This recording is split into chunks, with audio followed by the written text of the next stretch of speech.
छोटे शहर के एक कोने में स्थित था एक पुराना और विशाल बॉयज हॉस्टल। ये हॉस्टल अपनी प्राचीन वास्तुकला और शांत वातावरण के लिए जाना जाता था।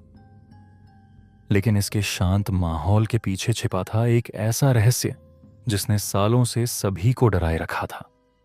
यह रहस्य जुड़ा हुआ था एक लड़की की आत्मा से, जिसके बारे में हर किसी ने कुछ ना था। यह हॉस्टल ब्रिटिश काल के दौरान बनाया गया था। इसकी दीवारें मोटी और कमरे विशाल थे। कहते हैं कि आज से करीब 30 साल पहले इस हॉस्टल में लड़कियां रहती थीं, क्योंकि तब यह गर्ल्स हॉस्टल था।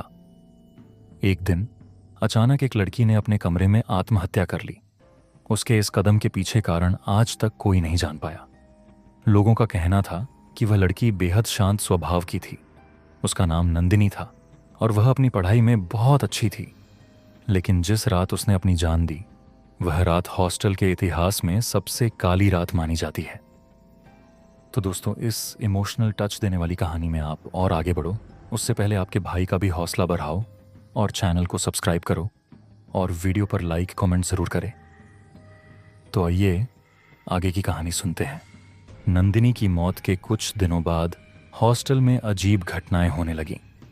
छात्रों ने शिकायत की कि रात को किसी के कदमों की आवाज़ आती है, जबकि उस समय हर कोई सो रहा होता था। कुछ ने यह भी कहा कि उन्हें अपने कमरे में किसी की परछाई दिखाई देती है। सबसे डरावनी बात यह थी कि जब भी कोई छात्र देर रात पढ़ाई करता, तो उसे लगता कि कोई लड़की उसके कंधे के पास खड़ी है और उसकी किताब पढ़ रही है। लेकिन जैसे ही वह पलटकर देखता, वहां कोई नहीं होता। कई सालों तक इन घटनाओं के चलते हॉस्टल को बंद कर दिया गया। लेकिन कुछ सालों बाद इसे केवल लड़कों के लिए खोल दिया गया। नई पीढ़ी ने पुरानी कहानियों को महज अफवाह समझा और हॉस्टल में रहने लगी। हालांकि डरावनी घटनाएं अब भी जारी थीं। एक छात्र ने बताया कि रात को उसके कमरे की खिड़की अपने आप खुल गई और उसने देखा कि खिड़की के बाहर सफेद साड़ी में एक लड़की खड़ी थी। लेकिन जब वह खिड़की तक पहुंचा, तो वहां कोई नहीं था।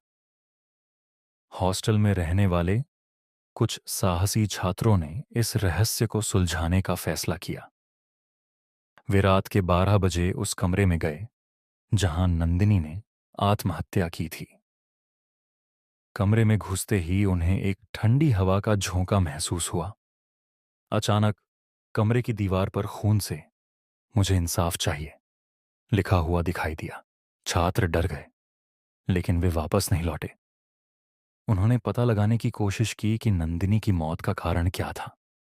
जांच करते हुए उन्हें पता चला कि नंदिनी किसी लड़के से प्यार करती थी जो उसी हॉस्टल में रहता था। वे दोनों शादी करने जा रहे थे, लेकिन लड़के ने उसे धोखा दिया, जिससे आहत होकर उसने अपनी जान दे दी। फिर सभी लड़कों ने मोमबत्ती जलाकर नंदिनी की आत्मा से बात करने की कोशिश की। धीरे धीरे हवा का झोंका बढ़ने लगा और अजीब अजीब आवाजें आने लगीं। ऐसा लग रहा था उस कमरे में लड़कों के अलावा और भी कोई है, परंतु वह दिख नहीं रहा था। अचानक सब शांत हो गया और सब लड़के इधर उधर देखने लगे। अचानक से नंदिनी की आत्मा सामने आई, उसे बोली, "कौन हो तुम? तुम्हें अपनी जान प्यारी नहीं है क्या?" तब लड़कों ने जवाब दिया, "हम आपके मौत का कारण जानना चाहते हैं और आपको मुक्त करना चाहते हैं।" तब नंदिनी की आत्मा बोली, "मैं किसी से प्यार करती थी और हम दोनों मंदिर में शादी करने वाले थे, पर वो उस दिन नहीं आया। उसने मुझे धोखा दिया, इसलिए मैंने आत्महत्या कर ली। मैं बस उसे एक बार देखना चाहती हूँ। क्या तुम मेरी अंतिम इच्छा पूरी करोगे? अगर मेरी अंतिम इच्छा पूरी हो गई तो मैं मुक्त हो जाऊंगी।" इतना सुनने के बाद लड़के आत्मा को जवाब देते हैं, "ठीक है, हम तुम्हें तुम्हारे प्यार से मिलाएंगे, परंतु तुम्हें उसके बाद यह हॉस्टल छोड़ देना होगा।" इतना कहकर सभी लड़के वहां से निकल जाते हैं और अगले दिन उस लड़के के घर जाते हैं और उस लड़के के माता पिता से बात करते हैं। अचानक लड्डेचको की नजर दीवार पर जाती है।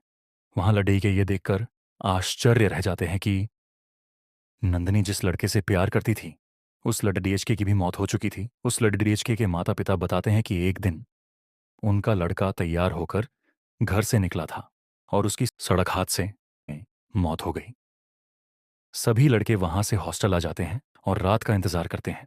जैसे ही रात होती है, सभी लड़के उसी तरह मोमबत्ती जलाकर नंदिनी की आत्मा को बुलाते हैं और उसे सारा सच बताते हैं कि उसका बॉयफ्रेंड उससे शादी करने के लिए ही तैयार होकर घर से निकला था, परंतु सड़क हादसे उसकी मौत हो गई और तुम इंतजार करती रही। सभी लड़के बोलते हैं कि उसने तुम्हें धोखा नहीं दिया, वो तुमसे प्यार करता था। तुम उसे गलत समझ बैठी और आत्महत्या कर ली। सच जानने के बाद नंदिनी की आत्मा हॉस्टल से मुक्त हो गई। तो दोस्तों, इस कहानी से हमें ये सीख मिलती है कि बिना कुछ जाने हमें कोई गलत कदम नहीं उठाना चाहिए।